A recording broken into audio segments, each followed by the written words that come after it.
out in the yard with a sawzall. That means I'm about to fuck shit up.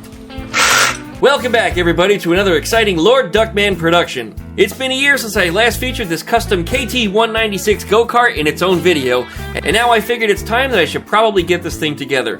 This video may be a little talk heavy to recap on the past events and future plans, but will demonstrate some progress here too. You may remember I'm just a little too big to be getting in and out of this thing, so I decided to make it properly Duckman sized and lengthen it some 10 inches.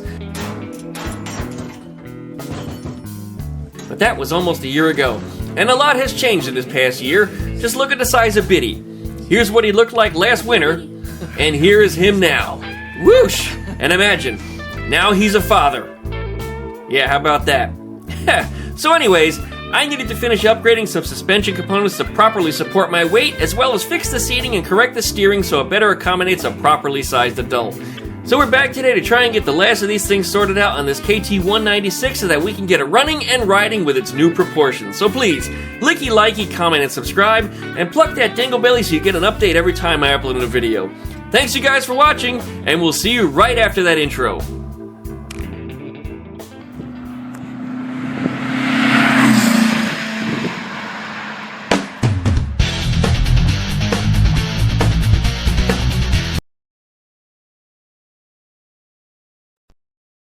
Alright, back today with my KT196 custom go-kart. A little windy out here today. The forecast definitely got that right, but they said it's supposed to be pouring rain all day.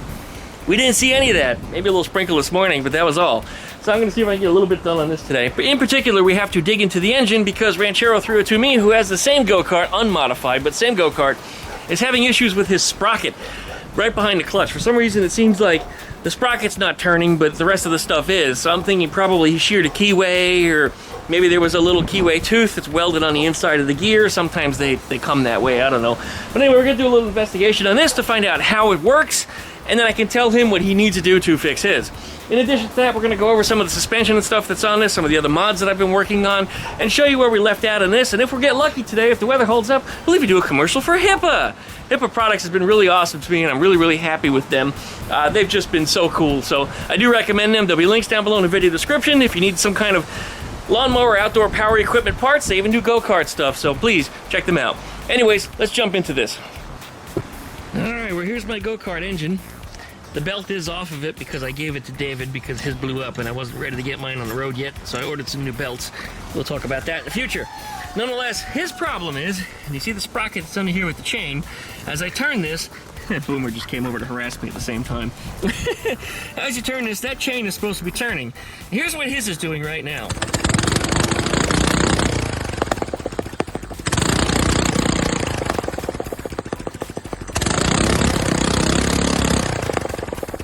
So I'm thinking that the keyway that's inside of this, unless it has some other method to fasten it on the shaft, has probably sheared off or broken. And there's a possibility even the gear may have wallowed out, or wallered, as Wild Bill would say. So we're gonna get inside of this and figure out exactly what the hell's going on here. And it looks like there's not too much to it. There's a nut on the outside here, and I'm seeing it does have a keyway slot. That's Biddy screaming in the background. So chances are those things are probably fastened on there with a keyway. There might be individual ones, or maybe there's one long one. I just don't know what we're gonna experience in here. But anyway, let's grab some tools. I'll start pulling this thing apart. And boy, you just don't stop humping, do you? Why don't you be a good duck? Why don't you go somewhere else and harass somebody else? Huh? Why don't you go play in traffic? Let go. Come here. Come on. Ready? Go flying. Boom. Alright, here we are. We can get this nut off of here, and hopefully it comes off. There it is. Boy, I lucked out. I didn't even have to get any P-blaster, and I have it next to me just in case, but no, it came right off of there. Now this clutch should pull off of this shaft. Oh, wow. Again, I expected to have to hammer that, and no, I Duckmaned it off. This is the, actually, this is the clutch, if you will, because this is what pinches the belt that drives it. And this is the component that when it spins up, it adjusts the CVT transmission, essentially, and gives you different gears. Anyway, there's the sprocket, and yes, it does have a keyway. That's this component right here. Yeah, I got it out of there. How about that? One long one. Here it is. That's the component that holds all this together. Whoops! Don't drop it, Duckman. And don't get it dirty before you put it back in. But anyway, that sprocket, yep, that sprocket's now coming off.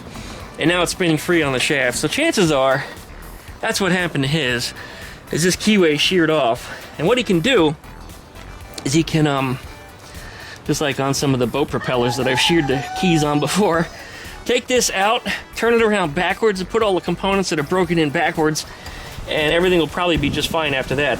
Geez, there wasn't much to this at all. Geez, look, the keyway even fell right back into place.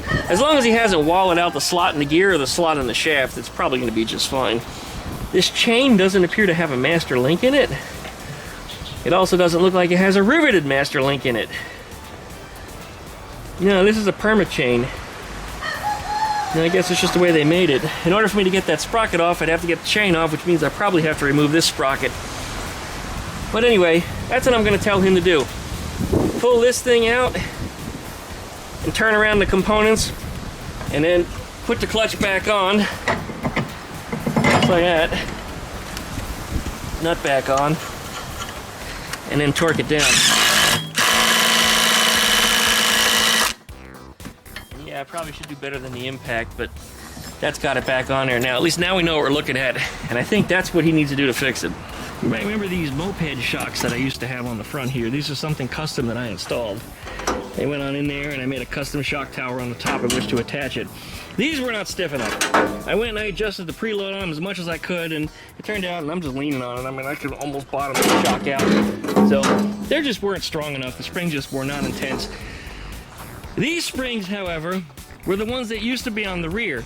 Now, they might have been too soft for the rear, but when I put them on the front, which, by the way, they didn't work because the eyelet on the bottom here for the bolt was right here. So I extended it way down and made them the same length as the moped shock. So essentially, this fits in the same location. It never would have worked any other way. Don't cut and weld a shock, guys, unless you know what you're doing. I'm the Duckman. I'm going to make an exception here. I do a lot of stupid things. Don't do what the Duckman does. But yeah, I cut in the shock. I don't think these are gas shocks or oil shocks. I mean, I think they're just extra cheap-ass springy shocks. But nonetheless, they didn't explode. I handled them properly. I didn't overheat them. I didn't do anything too ridiculous. But nonetheless, here we are with the lengthened shock, and this seems to work good. Now, you notice it's not in the eyelet on the top. And the reason why is I discovered that with a 3/4 inch preload on it, it's better. So this shock tower actually either needs to move down, or I need to make something in here that's adjustable. Adjustability would be really, really nice. So I'm going to look into that and see what I can do. But otherwise, this seems to be good. If I jump on it, it takes most of my weight to pull the suspension down, but it just seems comfortable. Not like the moped shocks, where before, even with the preload, when I got in this thing, they would just sit really low. They would just squish. And it was a really harsh ride because there was so much preload on these things. But these are good. I think these are going to be better. And it gives me, again, the full suspension motion that I had before that these little factory shocks did not allow it to have, because these things only had about 1 inch of travel. This gives me, like, I don't know, I'm not going to say quite 4 inches, maybe 3 plus. More travel's better. And I wanted a softer front end. These things were so damn stiff that they barely budged. And if you want to drift, you have to have a soft front end and a stiff rear end. And that's the reason why I installed Dad's KZ440 shocks on here from his old motorcycle. Now, you might remember that I hardtailed that bike, and when I did so, we ended up with leftover shocks. And these are good. These are gas shocks. And that really stiffened up this rear end. I mean, this thing was so bad before that when I had the engine in it and I would get on the throttle, the shocks would compress and the engine would actually hit me in the back. And with the old stock seat that used to be in there, it was just terrible. Boomer, what are you doing? Why do you always do this to your daddy, huh? Go. Boom, nice landing. Now I've got them both installed. As of the last video, I only did the one. So they're both in there, and I mean, it feels great. Currently I have it adjusted to the maximum tension, just max preload is set. I can adjust this if I need them softer. I probably won't adjust it. I think I kind of like it the way it is. Well, let me show you the ride balance on here. I wish I had my wide angle lens. I ordered a new one, well, an adapter for this one, so that way I can not have to stand so close to the thing to get the thing in the full view. I have to stand right now about 8 feet away. just to get the entire go-kart in view. So yeah, anyway, wide angle lens is going to fix that. That's coming this week. All right, well, new camera otherwise is working well. Thank you, B McQueen. B McQueen gifted me a new camera because she loves me so damn much. That is just an awesome woman, guys. She's just an awesome, awesome person. Go take care of her. Links down below in the video description to get to duckshit.net, my website. On there, you'll find links to her stuff. That's right, everything you need to find her on her social media and the other endeavors you can find there. So please support her, guys. She's just been really, really awesome in the last couple years. Anyways, this is where we're at. I'm going to bounce on the suspension. I'm going to show you how well balanced it is. It kind of surprised me. Typically, when working with a motorcycle or a small vehicle, if you push down to the center of it, you want to see the entire suspension compress at the same time, showing that it's balanced. And this does exactly that. So yeah, it's pretty well balanced. I mean, I think we're going to do all right. I'm going to pull this off the top here, and I'm just going to step up in the chassis, and you're going to see how it doesn't crush itself down like it did with the moped shocks that I had in there. It actually has proper travel now, and if I bounce in the center where I'm going to be sitting, the entire chassis compresses like it's supposed to, and it certainly feels a lot better. And even though it's stiffer, it feels cushier because there's proper gas shocks on the back now, as opposed to these El Cheapo ones that I got up front here now. But they seem to be doing the job on the front end. I guess we'll see. If they suck, well, down the road I'll replace them. But currently I'm into this go-kart for $0. I haven't spent any money on it at all. Shocks came from Dad's bike. The seat came out of an old Volkswagen Dune buggy. I have the second seat that goes with it too. I've got a little welding wire in it, but otherwise I have not spent any money on this chassis yet. I do have plans for the steering. This is a rack and pinion and it's off center. I'd like to get a centered one. We might actually work on that in this video if I get parts in time. But yeah, I'd like to center out the rack and pinion because the driver now sits in the center. You're no longer to one side. So I got to come up with how I want to mount the steering wheel in here. I'm probably going to need a couple of universals because the wheel needs to be here instead of where it was in the factory location of here. So it just needs to be better. But this thing is coming along real quickly. I turned this children's go-kart into an adult go-kart. And yeah, I'm quite pleased with the results so far. Still need to order a ball joint for this too. Well, I can't pull it out right now, but if I bounce on the suspension, this top ball joint will pull out. And they're like about 20 bucks each. For 20 bucks, I can get 2 ball joints for a Volkswagen Beetle. And they're better engineered than these things. And I know what you're saying. Why don't you just put Beetle ball joints in it then? Well, this chassis and the size of things really doesn't lend itself well to that. But if I had to produce a brand new set of spindles for myself, maybe that's just what I'll do. But for now, I may just replace that 1 ball joint. The other 3 are in kind of shitty shape. But yeah, we'll start with the 1. And if I need to, I might just buy the entire spindle set. Now, they're not cheap either. It's like 150 bucks for a set of spindles, starting at, some places are way higher than that. You might be looking at $300.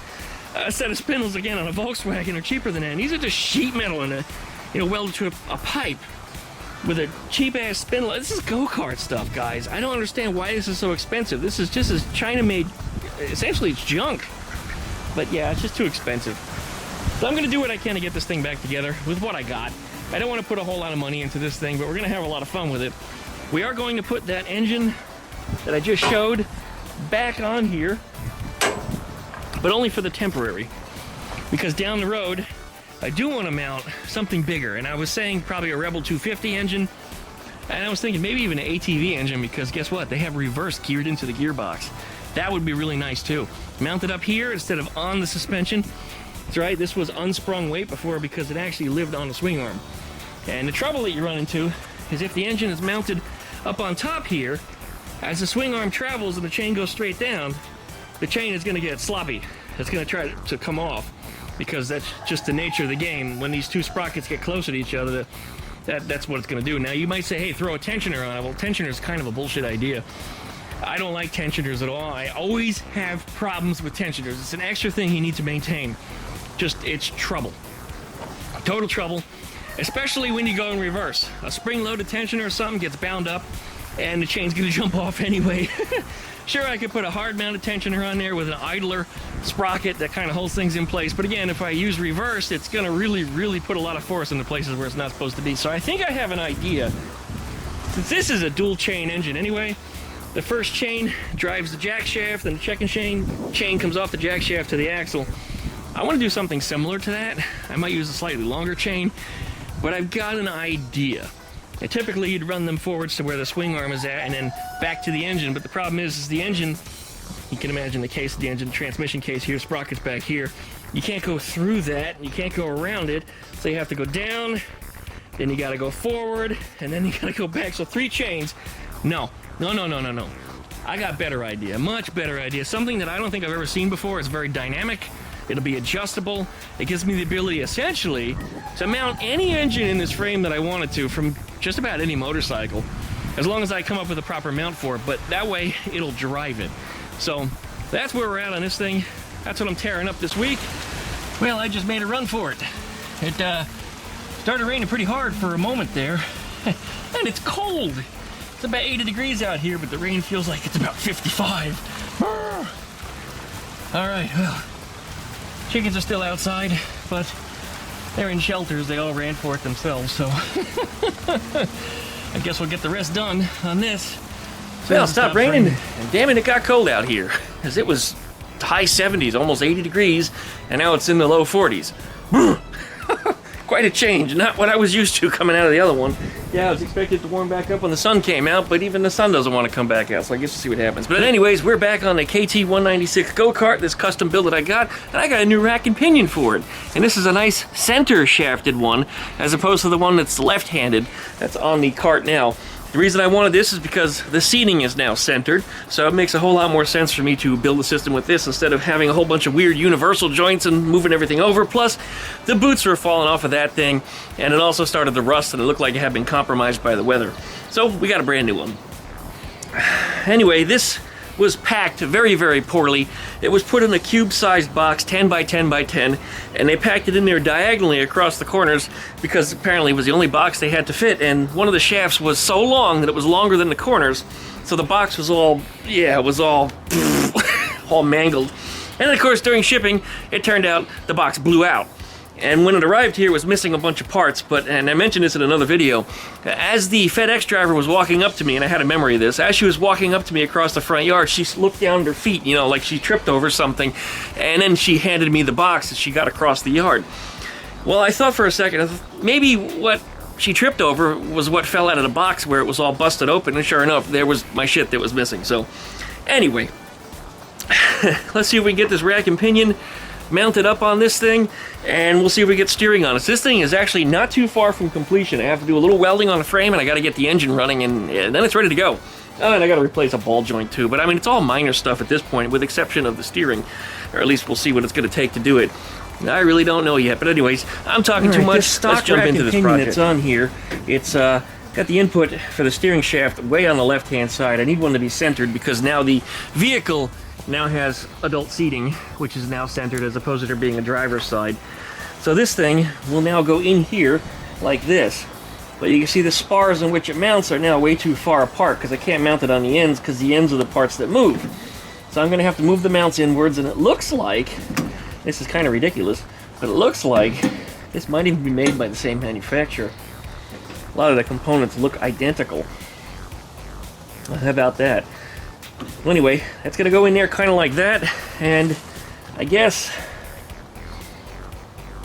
I'll have to see which way is which, because I may have to flip this over so that way it turns in the correct direction, because yes, you can turn it over and it'll push the other way.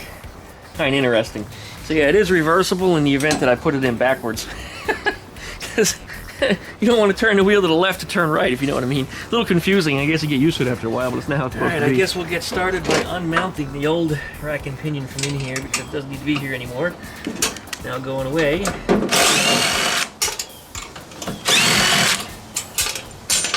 I think this new one's the same diameter as the old one, which means that it should mount in the same mounts when I get it put into a new proper location. Here's the old rack and pinion, as well as the tie rods coming out. New one Yeah, clearly that's not going to work. Yeah, that's not going to work in here. Look at that. The mounts are just way too far apart. However, as I suggested, helps if I don't drop the damn thing, but I can't feel my fingers out here. Just cold enough. Man, just cold enough I can't feel my damn fingers. Alright, this mount appears to be the right diameter. So I'm not going to change any of that, but I do need to bring them closer together. So the thing I'll do is I'll cut them off. I'll get them bolted to the new rack. Then I'll position the rack where I want it to be, and then get it tacked into position.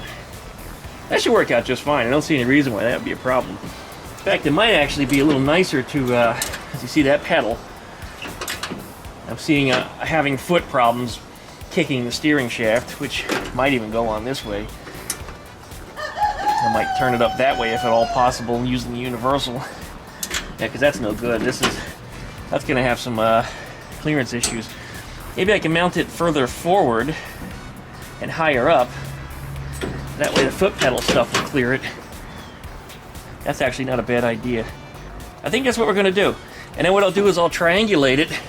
I'll add an extra strut to attach to the frame up front here, so that way it makes it stronger. Alright, well, let's start cutting.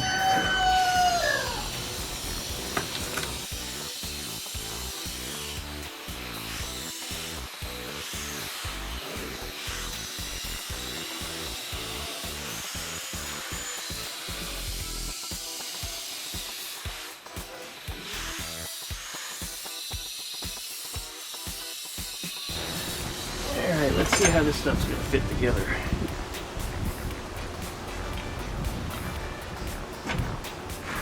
Oh yeah, I'm going to keep complaining about it because it sucks. I can't feel my fingers. That might be from New Jersey, but you know, when it's down in the low 40s, it gets cold. And you can't feel your fingers until you smash one, and when you smash one, boy do you feel that. Whew. Warm weather is not exactly the same as when you smash your fingers in the cold.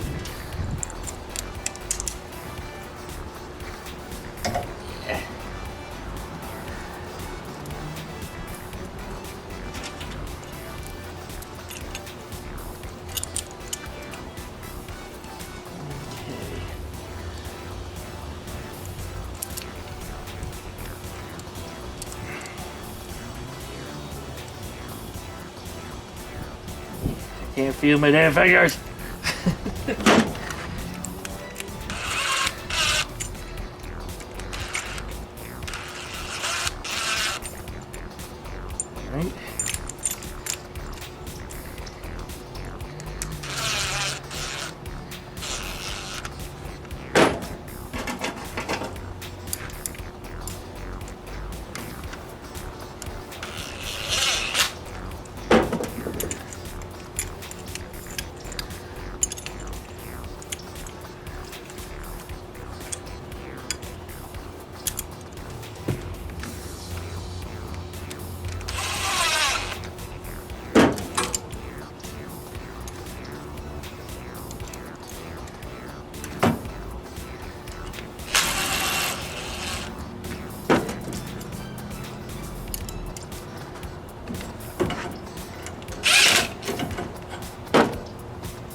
Right. There we are.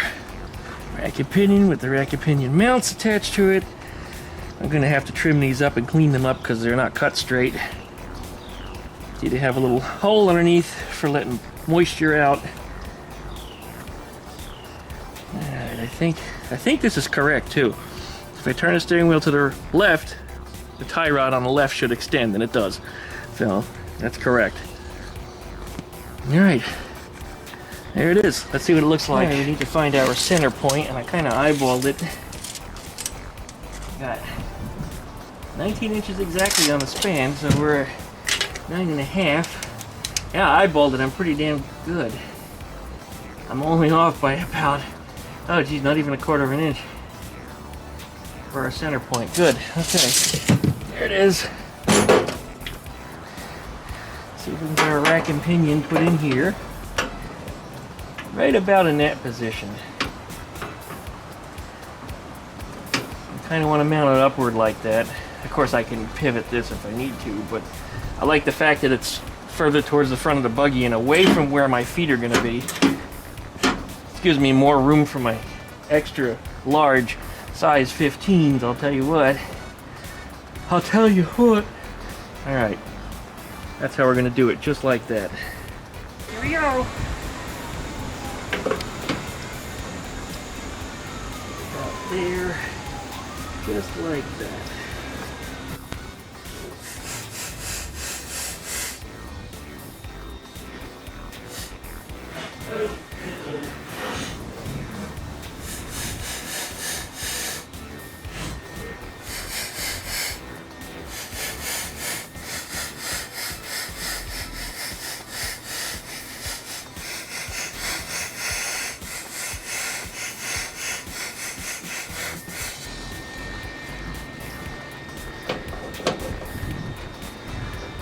Alright, I think we're pretty good. I think that's right.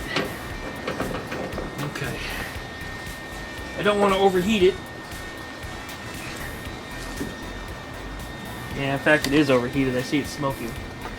Let's take it off of there. What's going to happen is the rack and pinion tube, which everything mounts in, is plastic. China stuff for you.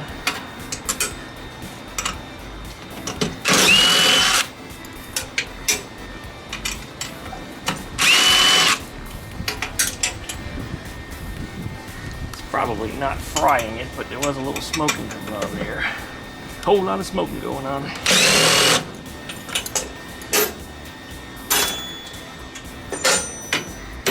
we go. Yeah, I haven't destroyed it. It was just paint burning.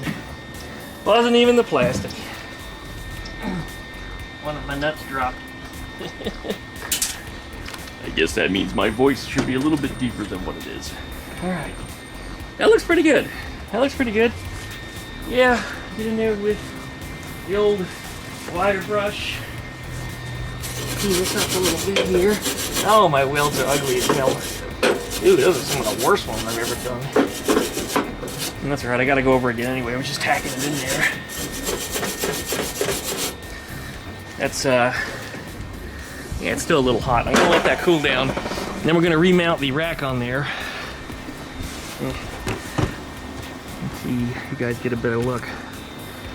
There it is. Anyway, I'm gonna let that cool down, and then I'm gonna mount the rack and pinion back up on there. We're gonna check the function of everything, make sure it works the way it's supposed to. I think I got it right. Then we're gonna figure out where we want the steering shaft to go, and then I'll start tacking the rest of things, and then finally perma weld it in. All right, here we go. Biddy screaming in the background. Being a douchebag like always. That's Biddy for you. That's my boy. Alright. Here.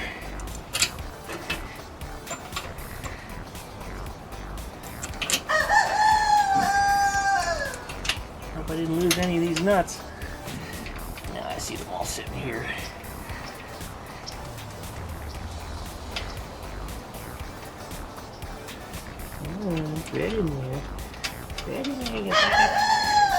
Alright, Biddy, you have food, you have water. Why are you screaming? Probably just because he hears my voice. You know, he and I aren't as close as we used to be, like when he was a baby. But he still knows who I am, and if he hears my voice, he gets upset, I guess. And I think he rivals me, or at least tries to rival me, for the alpha status of the yard. And as far as the chicken politics are concerned, he can have it. But when I come out in the yard and I need to do my thing and he's being aggressive, oops, I'm going to shut his ass down and embarrass him. I don't know if chickens get embarrassed, but embarrass him in front of the ladies.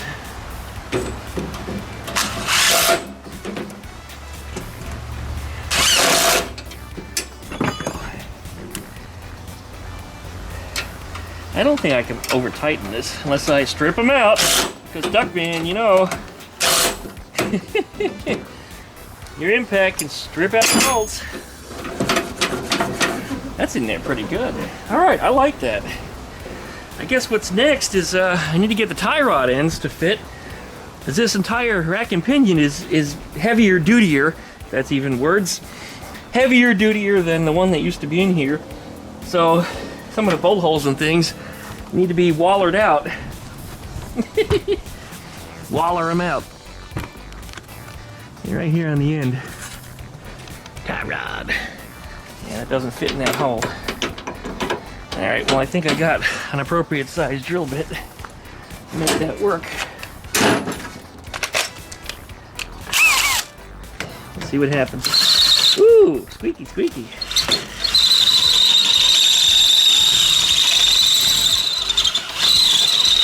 Oh, that's horrible. It's going though.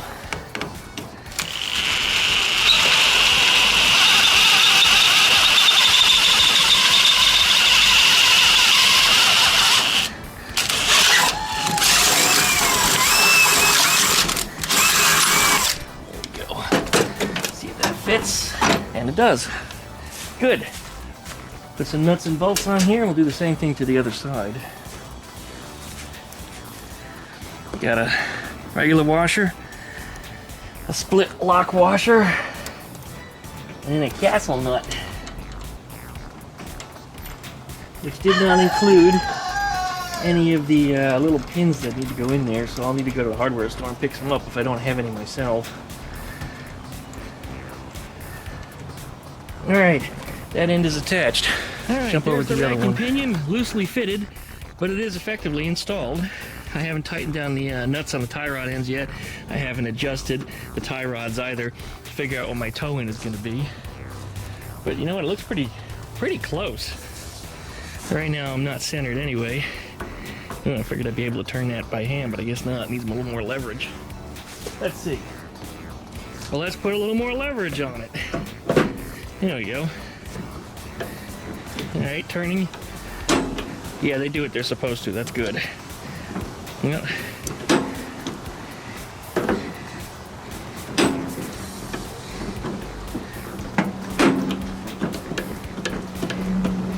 I definitely should snug them up. I think that would give me a better idea as to how much play this thing has. Alright, well, I'm satisfied with that. This, of course, I can change the angle of it if I need to. I can bring it back further, I can bring it down further. I don't want to make the angle too harsh because the universal that's going to go on there, of course, they don't like to go too far. I don't even know what their point of no return is. Maybe it's like 45 degrees or something. Maybe it's not even. It's not a CV joint. It's a regular universal. Anyway, the dash would normally be here and the steering wheel would be here, but I'm sitting way back here. So effectively, the steering wheel needs to go back roughly 10 inches because that's how long I extended the cart.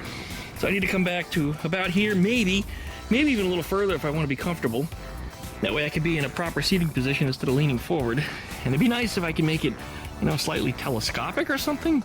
I don't know, something to think about. You know, I'm probably putting too much engineering into this thing. Let's just make this thing work.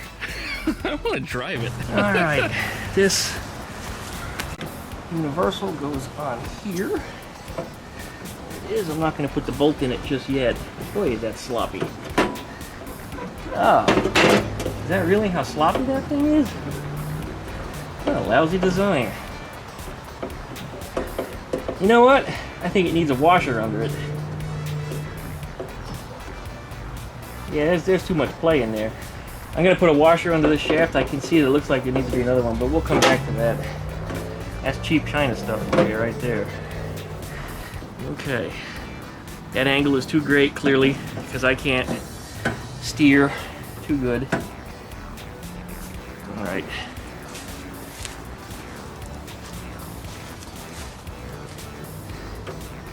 Here. Yeah, the angle is too great. Loosen up these bolts, bring that down just a little bit.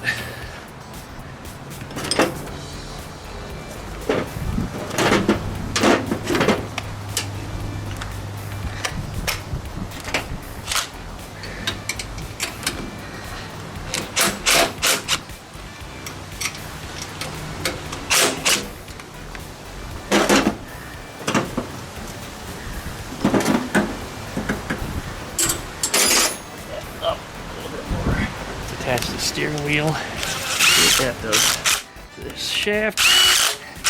way I get that leverage that I think I need. There we go.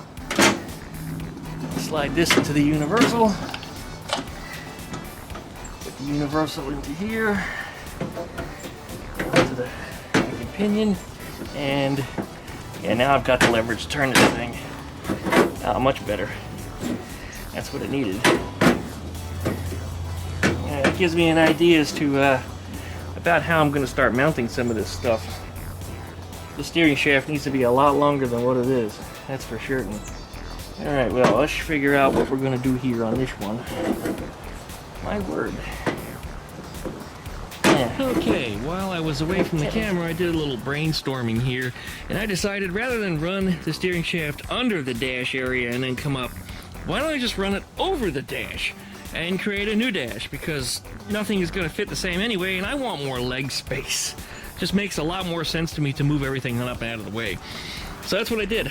I brought the universal joints up and over the top. I put a pillow bearing over here, and I used the old steering shaft from the old Go Kart combined with the new universal joint shaft. It happens to have the same splines, which by the way is the same splines on the Volkswagen steering shaft too. Just coincidentally, they happen to be the same size, same number of splines. Anyway, I've got that running through a pillow bearing. I think it's a 16 millimeter or 5/8 or something like that. And the steering shaft is now approximately right where I want it to be, or really close. I mean, so close that I think I'll be happy with it, satisfied operating this thing right where it's at. This is not bad. Nothing's welded in. I just vice gripped them on the top there to make it snug. Of course, this cage still needs to be finalized where I've got it at. I have to do a little bit of raising and moving around of some things. So some stuff is not permanent yet. So yeah, I'm still playing with it, making some adjustments, but I think I see what I'm going to do. Now this dash that's here, I think we're gonna cut this out, and I'm gonna weld it in up here with another pillow bearing supporting this shaft on the top, and then I can put my controls, my start button and my kill switch and all that stuff, and you know, if I want to put lights or something, all the switches can hang from these tabs. So that's probably what I'm gonna be doing with this stuff. Otherwise, when I sat in there, it was remarkable how well it fit me. But you know what? It was designed to fit me, or I should say redesigned. Alright, well, you know, I'm talking too much. Why don't I just get in there and show you guys? Keep in mind that I am going to open up this cage much wider than where it's at. It's going to go up about 6 inches or so, because it's still really hard for me to get in here in its current location. Alright. There we go. Steering wheel's right where it needs to be. And it's kind of neat. I could actually build a little bit of adjustability into it if I wanted to. That wouldn't be too hard. The universal joints do allow that. So, yeah, I've got some options here as far as that's concerned. But steering feels good. This should work. I don't see any reason why it wouldn't, as long as everything's tight. Right now the rack and pinion just flopped itself over because they didn't tighten the bolts on it yet. Whoops. But anyway, yeah, I think this is probably going to work for me. Yeah, I can drive this now. Good. Now watch me get back out of it. Still, it's easier than the Volkswagen thing last week. Oh my god, that was terrible. Oh, my zipper was open the whole while. You guys got to see my pecker. Well, I guess before I do anything else with the steering, I need to figure out where the cage is going to end up at, because everything you see here could end up moved. And if it's moved, it's going to change the geometry of everything. I do know that the steering shaft is where I want it to be, but everything up on top, and if I have to raise this, might change where these are at, and maybe I can cut it here and raise it up. I don't know. I'm going to have to do a little bit of math here and see what's going to work out best for me. Well, anyway, I think it's going to wrap up the video for today. So, licky, likey, comment, and subscribe. Don't forget to pluck the dingle bellies to get updates every time I upload a video. Check out duckshit.net for all my different social media links. Thanks for watching, you guys, and we'll see you on the next go-around for another Small Engine Saturday. Take care. We're starting to lose the sunlight, and man, is it cold out here. I'm in for a rude awakening tomorrow, because tomorrow's Tech Session Saturday. We also have a car cruise in the morning for Ken Block, and man, it's going to be down in the low 30s, probably right at about freezing. And Miss Ruby doesn't have heat anymore. Anyway, stay tuned for that. There'll be a video of that along with Tech Session Saturday that follows up after the car cruise. So anyway, thanks for watching, guys. We'll see you next time.